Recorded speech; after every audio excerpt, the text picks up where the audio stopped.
નવા વર્ષની આપ સૌને ખૂબ ખૂબ શુભેચ્છાઓ।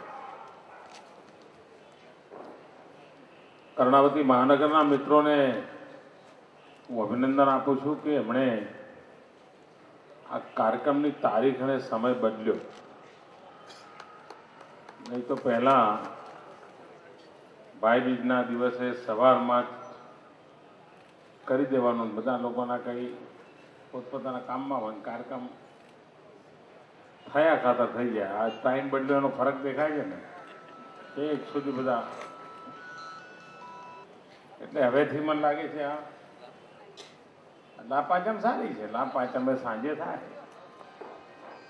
આ પહેલો રવિવાર આવતો હોય એવું અનુકૂળ જોઈને જરા આમ તો સારું કર્યું। આ એના કારણે અનેક મિત્રોને આવવાનો અવસર મળ્યો ને એક સાથે બધા લોકોને હળવા મળવાનું પણ થઈ જાય।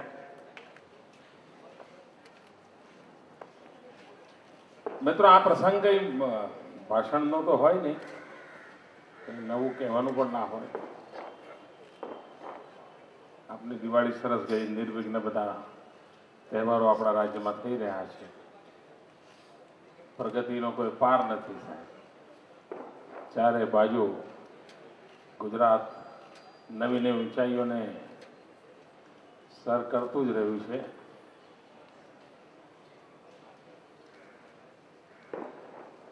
પરંતુ આપણે એટલાથી સંતોષ માનીને બેસનારા લોકો નથી। આપણને નિરંતર પ્રગતિ કરવી છે, અવિરત વિકાસ કરવો છે। અને નિરંતર પ્રગતિ કરવી હોય, અવિરત વિકાસ કરવો હોય તો નિત્ય નૂતન પ્રયાસ આવશ્યક હોય છે।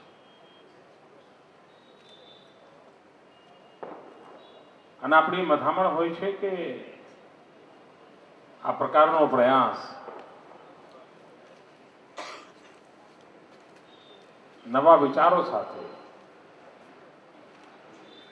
તમારામાંથી કેટલાક મિત્રોએ જાણ્યું હશે, હમણાં એક સરકારમાં આપણે પ્રયોગ કર્યો છે,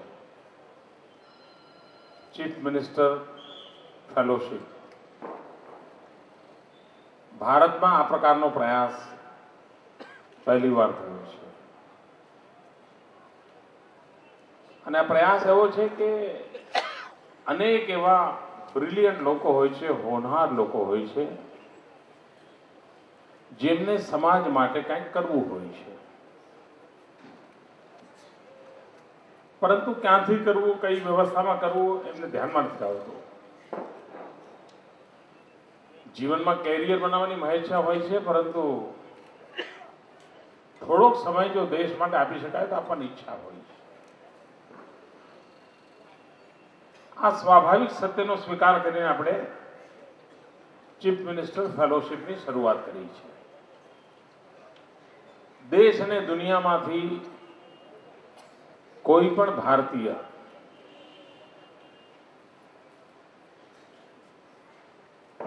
સરકારમાં સંપર્ક કરે અને પોતે કેવા પ્રકારનો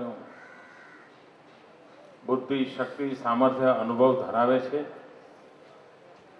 અને કેવા પ્રકારનો એમનો ઉપયોગ થઈ શકે, તો સરકાર એમને પસંદ કરીને એકાદ વર્ષ માટે એમની સેવાઓ લેશે। આ એવા લોકો હશે કે જેને બજારમાં એક બબે કરોડ રૂપિયા પગાર મળતા હશે, પરંતુ સરકાર નામની આવડી મોટી વ્યવસ્થામાં આવીને કંઈક કરવું એવી ભાવના હશે, એ જ લોકો આવશે। અને સરકાર કે એટલા પૈસા આપવા જ નથી, સરકાર તમને હાથ ખર્ચો નીકળે એટલી વ્યવસ્થા કરે। મિત્રો, આ વિચાર મેં મૂક્યો, બહુ છાપામાં કંઈ છપાણું પણ નહોતું, છૂટપૂટ કોઈ છાપામાં સમાચાર આવ્યા હતા અને ઇન્ટરનેટના માધ્યમથી ખબર પડી, આટલા ટૂંકા ગાળામાં ગુજરાત બહારથી, હિન્દુસ્તાન બહારથી હજારોની સંખ્યામાં યુવકોએ સરકારનો સંપર્ક કર્યો છે। એનો અર્થ આપ કલ્પના કરી શકો છો કે આ દેશમાં યુવા શક્તિને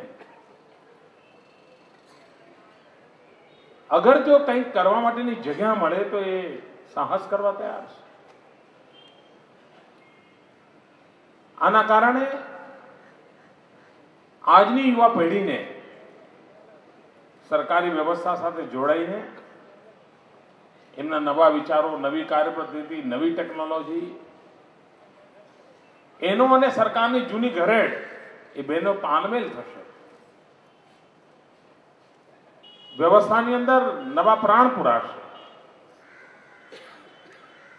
અને મને ખાતરી છે કે આ પ્રયોગ બહુ જ ફળદાયી નીવડશે. વિધિવત રીતે તો આ પ્રયોગ મેં હમણાં જાહેરાત કરી છે, પરંતુ કેટલાક લોકો પોતાની સ્વેચ્છાથી છેલ્લા કેટલાક વર્ષોથી મારો સંપર્ક કરતા,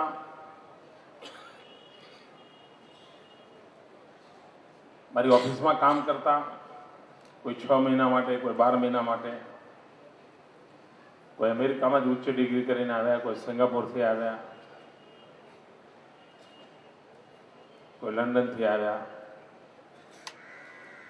અને યુવકો જે મારી સાથે કામ કરતા હતા, મારો અનુભવ ખૂબ સારો રહ્યો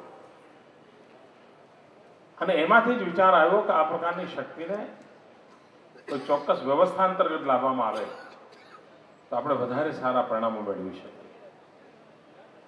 મિત્રો, આ સ્વર્ણિમ જયંતિ વર્ષમાં મેં ગુજરાતના યુવાનોને એક વિનંતી કરી છે, અપીલ કરી છે કે સ્વર્ણિમ જયંતિ વર્ષ નિમિત્તે આપના 100 કલાક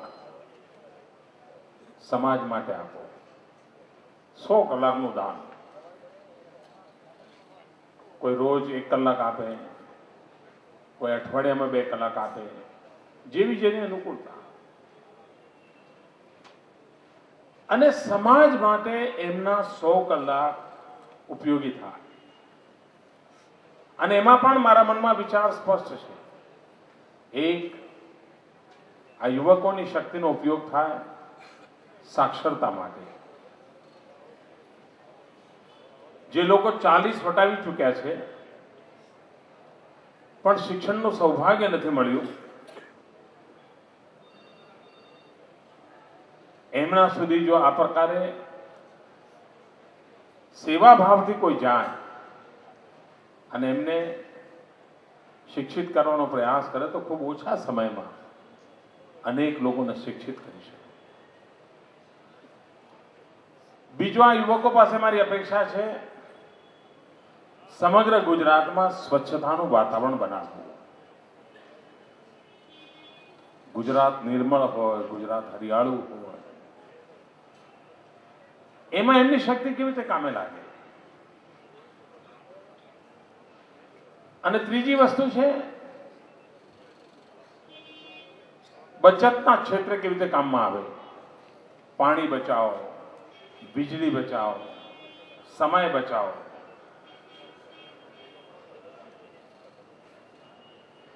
આરોગ્યની સેવાઓ હોય, શિક્ષણની સેવાઓ હોય, સ્વચ્છતાની સેવા, અને આમાં કોઈ પણ વ્યક્તિનો ઉપયોગ થઈ શકે. એક રિક્ષા ડ્રાઈવરને પણ લાગે કે મારે આ ગુજરાતની ગોલ્ડન જ્યુબિલી યર માટે 100 કલાક આપવા છે, તો એની શક્તિનો પણ ઉપયોગ થાય. સમાજ જીવનમાં એક વાતાવરણ બનાવવું.